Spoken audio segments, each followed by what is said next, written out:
Yang pastinya kita semua ada di Minggu Adventus yang ketiga ini dengan hati yang penuh sukacita. Bapak Ibu jemaat yang diberkati Tuhan, mengawali khotbah saya di saat ini ada pertanyaan bagi kita semua. Mengapa Tuhan menciptakan dua telinga dan menciptakan satu mulut?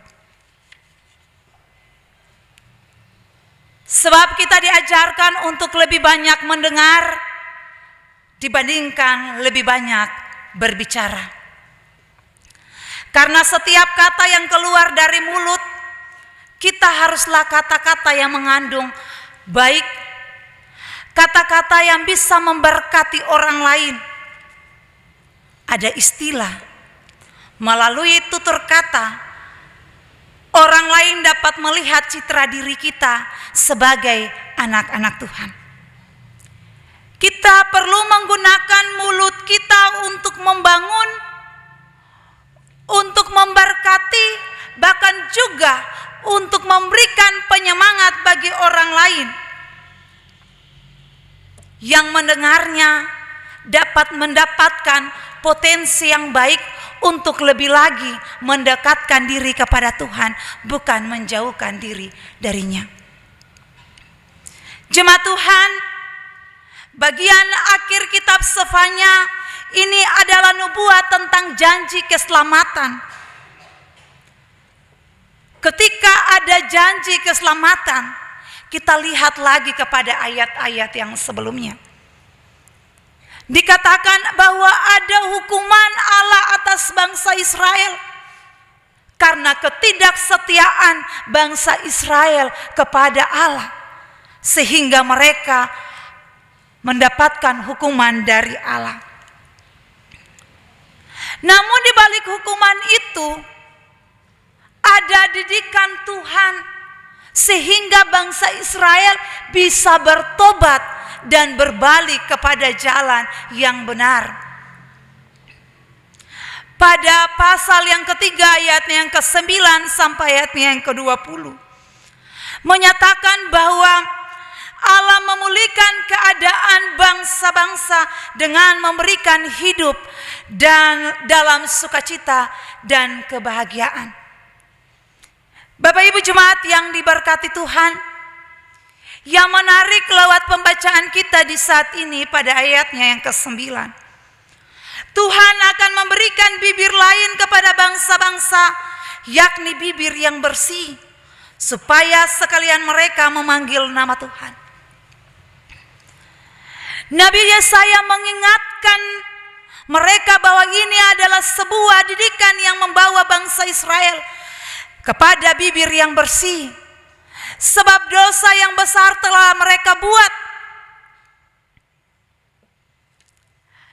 Bangsa Israel membuat dosa yang paling menonjol adalah mereka menyembah kepada dewa-dewa.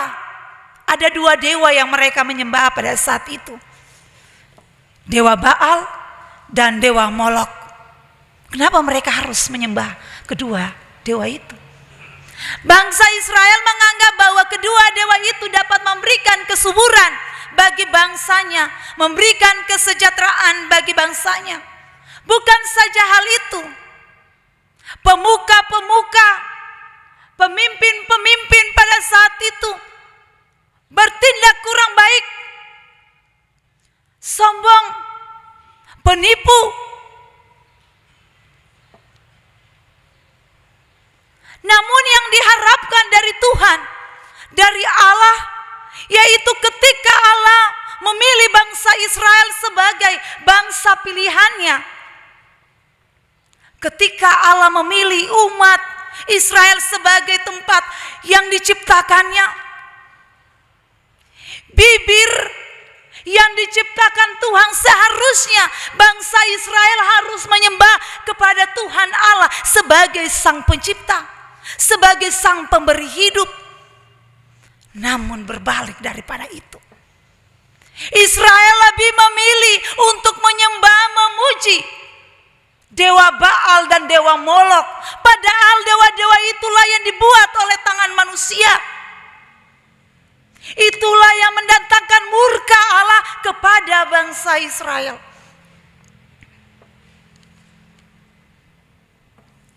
Namun ada tanda kutipnya. Dikatakan pada ayat-ayat selanjutnya, siapa yang dengan rela hati dan mencari perlindungan pada Tuhan, ia akan bersorak-sorak, bersukacita dan beria-ria dengan segenap hati. Dan bangsa Israel yang mau bertobat, akan ada janji keselamatan yang disampaikan oleh Nabi Sefanya dari Tuhan. Tuhan akan menjadi pahlawan bagi mereka.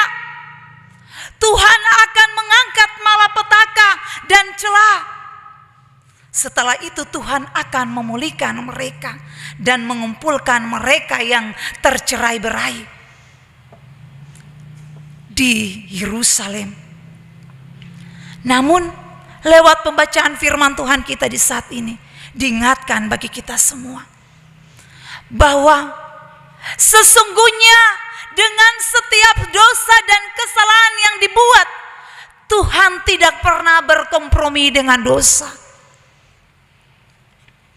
Dan sebuah pintu masuk pemulihan hanya datanglah dari Tuhan. Sebab kita adalah umat tebusan Tuhan. Di atas kayu salib adalah dasar pengorbanan yang membawa kemenangan kepada kita, termasuk kepada Bapak, Ibu, dan saya. Oleh karena itu baiklah kita menjaga hati, menjaga bibir kita, dan jangan lagi ada keberdosaan di antara kita. Karena ada berbagai macam cara kita dididik oleh Tuhan akan menjadikan kita menjadi manusia baru yang rendah hati. Bapak Ibu jemaat yang diberkati Tuhan, yang menjadi pokok pikiran kitab Sefanya ialah cara Tuhan, yang berarti jalan yang ditempuh oleh Tuhan. Cara Tuhan memulihkan manusia ialah cara yang terbaik untuk memperbaiki kehidupan kita. Sebab ketika manusia jatuh ke dalam dosa, manusia tidak mungkin menyelamatkan dirinya keluar dari jeratan dosa. Diibaratkan manusia yang jatuh di sumur yang dalam, tidak dapat untuk menyelamatkan dirinya sendiri, pasti membutuhkan orang lain. Inilah yang wajib diketahui setiap kita, bahwa pemulihan membutuhkan proses. Kita butuh Tuhan dalam hidup ini supaya hidup kita dibaharui lagi untuk menjadi yang lebih baik. Penulis kitab Sefanya menjelaskan, sebelum ada penyelamatan bangsa Israel, terlebih dahulu mereka mendapatkan hukuman dari Allah karena pemberontakan itu.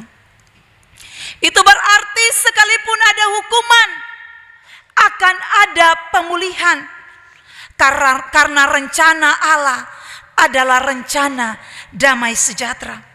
Sehingga di minggu Advent yang ketiga ini bukan lagi berbicara tentang penantian, melainkan akan janji keselamatan. Oleh sebab itu, warna liturgi yang kita pergunakan di minggu Advent ini adalah warna pink atau merah muda, yang berarti sukacita. Maka itulah dengan hati dan mulut kita sebagai umat Tuhan, bersukacita menyongsong hadirnya Kristus dalam kehidupan kita. Bapak Ibu jemaat yang diberkati Tuhan, bacaan ini merupakan lanjutan dari bahan perenungan yang sudah kita lewati pada minggu Advent pertama dan kedua. Karena itu, melalui bacaan ini ada beberapa catatan penting bagi kita secara pribadi, keluarga, bahkan juga dalam persekutuan bergereja kita. Yang pertama, pertobatan. Yohanes Pembaptis pada bahan khotbah minggu lalu dipakai Tuhan untuk mempersiapkan jalan untuk Tuhan. Seruan Yohanes agar umat bertobat dan memberi diri dibaptis sebagai tanda pertobatan. Yohanes berkata, kita harus bertobat dan harus menghasilkan buah. Sebab kalau tidak, kapak telah tersedia pada akar pohon, dan pohon yang tidak berbuah akan ditebang dan dibakar. Hari ini Nabi Sefania berseru kepada kita supaya kita bertobat. Jangan seperti orang Kristen yang suka munafik di hadapan Allah, seperti bangsa Israel. Dengan mulut mereka berkata, kami percaya kepada Allah, tetapi kenyataannya mereka menyembah kepada dewa Baal dan dewa Molok. Begitu juga sebagai orang Kristen, terkadang bibir kita menyembah dan memuji Tuhan, tetapi perbuatan kita justru menyembah kepada orang-orang pintar, ahli mujum dan sebagainya. Yang lebih parah lagi, terkadang bibir kita memuji Tuhan pada jam-jam beribadah, tetapi keluar dari pintu rumah ibadah, kita suka menceritakan keburukan orang, berucap manis di hadapan orang, di belakang kita menusuk orang tersebut. Itulah realita yang terjadi kepada kita sebagai umat Kristen. Bapak Ibu jemaat yang diberkati Tuhan,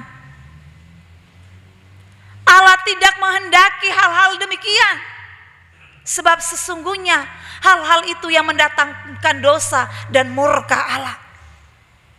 Pada minggu Advent yang ketiga ini, kita diingatkan, mari bertobat. Tenangkan hati, bersihkanlah pikiran, dan milikilah bibir yang bersih untuk menjadi berkat bagi Tuhan dan kepada sesama kita. Ingat, ada janji pemulihan atau janji keselamatan yang disediakan Tuhan bagi kita jikalau kita mau bertobat. Dan poin yang kedua, yaitu kasih sayang Allah. Sebenarnya apapun yang terjadi dalam hidup kita, bahkan sampai pada titik terpuruk sekalipun, kita haruslah pahami bahwa Allah mengasihi kita. Bahkan mungkin ketika kita mengalami hal-hal yang buruk, kita memahami sebagai satu malapetaka atau Allah tidak mengasihi kita. Israel dibuang dan ditindas di tanah Bebal. Sebenarnya Allah sedang mendidik mereka. Allah mau mereka mengambil hikmat dari peristiwa itu untuk merenung sekaligus mengenal dirinya. Satu hal yang pasti bahwa Allah sangat mengasihi umatnya. Begitu juga dengan kita. Kalaupun kita sedang ditimpa bencana, kalaupun terjadi persoalan yang berat dalam rumah tangga kita, usaha, karir kita menurun, ingatlah, jangan salahkan Tuhan. Ambillah waktu sejenak, renungkan, ambillah hikmat dari semua itu. Percaya bahwa Tuhan sedang mendidik kita supaya kita tahu siapa diri kita, supaya kita lebih kuat. Tuhan sangat mengasihi kita. Bahkan Ia sendiri akan merencanakan masa depan yang baik. Pada titik itulah Tuhan mau supaya kita keluar dari semua persoalan yang kita hadapi sebagai seorang pemenang. Sebab di balik semua itu ada maksud Tuhan yang indah. Sedikit lagi kita sudah masuk Natal.